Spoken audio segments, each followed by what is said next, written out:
খিলঞ্জীয়া ভূমিত মিয়াৰ আগ্ৰাসন মিয়াই সলনি কৰিছে গাঁৱৰ দৃশ্যপট অবৈধ প্ৰব্ৰজনকাৰীৰ বিৰুদ্ধে হৰফ নামতিৰ গণক গাঁৱৰ ৰাইজ অবৈধ বেদখলকাৰীৰ বিৰুদ্ধে অসমৰ বিভিন্ন প্ৰান্তত চলি আছে উচ্ছেদ অভিযান এই উচ্ছেদ অভিযানৰ মাজতেই অবৈধ প্ৰব্ৰজনকাৰীৰ বিৰুদ্ধে হৰফ হৈ পৰিছে শিৱসাগৰ জিলাৰ নামতিৰ গণক আদৰ্শ গাঁৱৰ ৰাইজ অভিযোগ অনুসৰি বিগত কেইবছৰমান আগতেই নামতি গণক আদৰ্শ গাঁৱত মাটি ক্ৰয় কৰি থিতাপি লৈছিল কেইবাটাও সন্দেহযুক্ত পৰিয়ালে পৰৱৰ্তী সময়ত তেওঁলোকৰ পৰাই এঘৰ দুঘৰলৈ আন কেইবাটাও পৰিয়াল আহি থিতাপি লয়হি গাঁওখনত স্থানীয় লোকে জানিব দিয়া মতে বিভিন্ন অপৰাধমূলক কাৰ্যত জড়িত হৈ এই সকল লোক তাৰ ভিতৰত অন্যতম গৰুচুৰ হাঁচিচুৰ আদি অনৈতিক কাৰ্যকলাপ যাৰ বাবে অঞ্চলটোৰ ৰাইজ হৰফ হৈ পৰিছে সন্দেহজনক লোকৰ বিৰুদ্ধে অতি সোনকালে এই সকল সন্দেহজনক লোকে গাঁও এৰি যোৱাৰ দাবীৰে এক মানৱ শৃংখল কাৰ্যসূচী ৰূপায়ণ কৰি প্ৰতিবাদ সাব্যস্ত কৰে গাঁওখনৰ স্থানীয় ৰাইজে আজি যি আদৰ্শ গাঁৱত গণক আদৰ্শৰ গাঁৱত যিটো মানৱ শৃংখল গঠন হ'ল এই মানৱ শৃংখল গঠনৰ এটাই উদ্দেশ্য আমাৰ যিসকল ভূমিপুত্ৰ খিলঞ্জীয়া গৰীয়া মৰীয়া হিন্দু সম্প্ৰদায়ৰ মানুহ এইখন গাঁৱত সন্মিলিতভাৱে আজি বহু যুগ যুগান্তৰ পৰা ইয়াত বাস কৰি আছে তেখেতলোকৰ মাজলৈ আজি অলপ বছৰ আগতে দুই এঘৰ সন্দেহজনক প্ৰব্ৰজনকাৰী আহি ইয়াত আমাৰ বসবাস কৰিবলৈ ল'লেহি আৰু আপোনালোকে জানে যিসকল সন্দেহযুক্ত নাগৰিক আহি আমাৰ ইয়াত গাঁৱত প্ৰৱেশ কৰিলেই বা ইয়াত থাকিবলৈ ল'লে তেওঁলোকৰ দ্বাৰা বৃহত্তৰ নামতি অঞ্চলটোত বিভিন্ন ধৰণৰ কুকাৰ্যবোৰ চলি আছে গৰু চুৰ হাঁচি বিভিন্ন ব্যৱসায়ৰ লগত জড়িত কেইবাগৰাকী মাইকী মানুহ বিয়া পতা এই যিবোৰ পৰম্পৰা বা যি কুকৰ্ম এই কুকৰ্মখিনিত এই বিশেষ প্ৰব্ৰজনকাৰীসকলৰ নেতৃত্বতে চলি আছে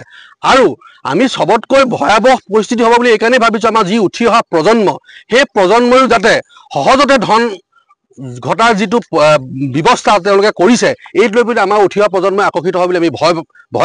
ভয় কৰিছোঁ সেয়েহে আমি গাঁৱৰ সমূহটি ৰাইজ লগ লাগি এই যিসকল সন্দেহযুক্ত প্ৰব্ৰজনকাৰী তেখেতলোকক আমি সসন্মানে কাটৰ জোৰে অনুৰোধ কৰিছোঁ যে তেখেতলোকে য'ৰ পৰা আহিছিলে তেওঁ নিজ জেগালৈ গুচি যাওক আৰু আমাৰ যিসকল খিলঞ্জীয়া গৰীয়া মৰীয়া হিন্দু সকলো মানুহে আমি সম্প্ৰীতিৰে এখন সমাজ গঢ়ি আছিলোঁ সেই সুস্থিৰ সেই সমাজখন আমাক ঘূৰাই লাগে আৰু আপোনালোকৰ এই নিউজৰ যোগেদি আমি তেখেতলোককো জনাব বিচাৰিছোঁ যে যদি এই আমি শান্তি গণতান্ত্ৰিক যিটো আমাৰ মানৱ শৃংখলে আজি তেখেতলোকক যিটো আমি ইয়াৰ পৰা বিদায় দিছোঁ বা যাবলৈ আমি অনুৰোধ কৰিছোঁ যদি ইয়াতে তেওঁলোকক মানি নলয় অনাগত দিনত এই ৰাইজেই কাইলৈ অন্য ইয়াতকৈ জংগী কিছুমান আন্দোলন আমি ল'বলৈ বাধ্য হ'ম এইটো আচলতে এনেকুৱা ধৰণৰ কথা আমাৰ ইয়াত যিখিনি মানুহ আছে সব খাটি খোৱা মানুহ কষ্ট কৰি থকা মানুহ হাজিৰা কৰা মানুহ কাৰোবাৰ ঘৰত কিবা আপোনাৰ ধনৰ অভাৱ হৈছিলে কোনোবাই ঘৰৰ কাষৰে অকণমান মাটি তেখেতলোকক মানে বিক্ৰী কৰিছিলে সেই মুহূৰ্তত দুই এঘৰ মানুহক বিক্ৰী কৰিছিলে আৰু বিক্ৰী কৰাৰ কাৰণটো কি হৈছে নানা প্ৰলোভন দি বিভিন্ন কৰি তেওঁলোকে আমাৰ এই মাটি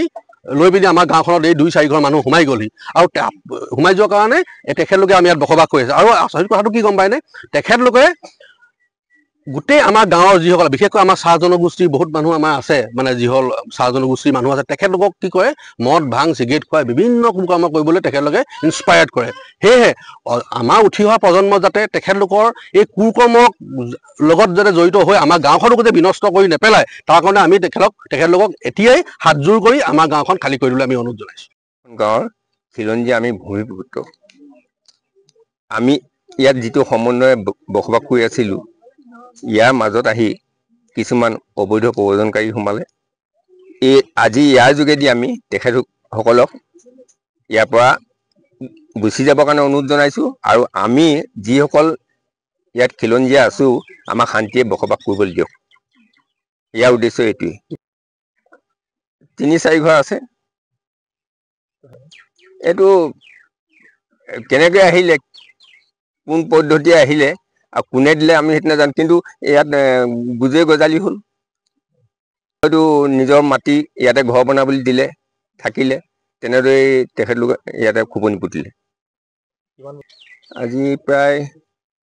15-16 বছৰ তেখেতলোকক ইয়াৰ পৰা ৰাইজে আমি এইটো বিচাৰিছোঁ তেখেতলোক ইয়াৰ পৰা গুচি যোৱাটো বিচাৰিছোঁ আমাৰ ৰাইজ তেতিয়া শান্তি থাকিব পাৰিব গেলেকীৰ পৰা Wahid Ali news desk report